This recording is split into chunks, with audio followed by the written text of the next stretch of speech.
অন্ধকারে ডুবে থাকা এক গভীর জঙ্গলের মাঝখানে ছিল এক পরিত্যক্ত দুর্গ। দুর্গটির ভাঙা দেওয়াল আর কালের ক্ষয়ে যাওয়া দরজার ভেতরে বাস করত এক ভয়ঙ্কর ডাইনি। নাম তার কালিমা। বহু বছর আগে এক মহা শক্তিধর রাজার অভিশাপে সে মানুষ থেকে ডাইনিতে পরিণত হয়েছিল। তার চোখ দুটি জল জল করত আগুনের মতো, আর মুখের হাসিতে লুকিয়ে থাকতো এক অশুভ শক্তির ইঙ্গিত। প্রতিদিন রাত নামতেই কালিমা এক বিশাল কালো কড়াইয়ে ফুটাতো এক রহস্যময় ঔষধি এবং বিষাক্ত গাছের রস। কড়াইয়ের ভেতরে ফুটতে থাকা সেই পানীয় থেকে ধোঁয়া বের হতো, আর সেই ধোঁয়ার গন্ধে অজ্ঞান হয়ে যেত কাছাকাছি কোনো মানুষ বা প্রাণী। তারপর ডাইনি তাদের বন্দি করে রাখত সেই দুর্গের অন্ধকার গুহায়। কালিমার একটি গোপন উদ্দেশ্য ছিল। সে মানুষের হৃদয়ের আনন্দ আর স্বপ্ন চুরি করে ওই কড়াইয়ে মিশিয়ে এক অমরত্বের ওষুধ বানাতে চাইত।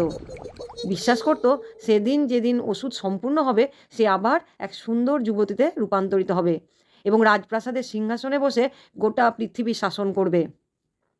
গ্রামের মানুষজন কালিমার নাম শুনলেই ভয়ে শিউরে উঠত। সন্ধ্যার পর কেউ দুর্গের পথে যেত না। কিন্তু একদিন গ্রামের এক সাহসী ছেলে অর্ণব সিদ্ধান্ত নিল সে এই অভিশাপের অবসান ঘটাবে। সঙ্গে নিল তার দাদুর দেওয়া একটি তাবিজ, যা নাকি অশুভ শক্তি দূর করতে পারে। অর্ণব চুপি সারে দুর্গে প্রবেশ করে দেখে কালিমা তার কড়াইয়ের সামনে মন্ত্র পড়ছে। হঠাৎ অর্ণব তাবিজটি কড়াইয়ের ফুটন্ত পিসে ছুঁড়ে ফেলে দেয়। মুহূর্তেই প্রবল শব্দে বিস্ফোরণ ঘটে। আগুনের ঝলকানি পুরো দুর্গ কাঁপিয়ে তোলে। কালিমার চিৎকারে আকাশ বিদীর্ণ হয়। ধোঁয়ার ভেতর থেকে এক কঙ্কালসার দেহ ভেঙে ছাই হয়ে যায়, আর সেই ছাই উড়ে গিয়ে হারিয়ে যায় অন্ধকারে। দুর্গও ভেঙে ধসে পড়ে, আর সেই অভিশাপের শেষ হয়েছে। অর্ণব ক্লান্ত শরীরে গ্রামে ফিরে আসে। গ্রামবাসীরা তাকে বীর বলে স্বীকৃতি দেয়।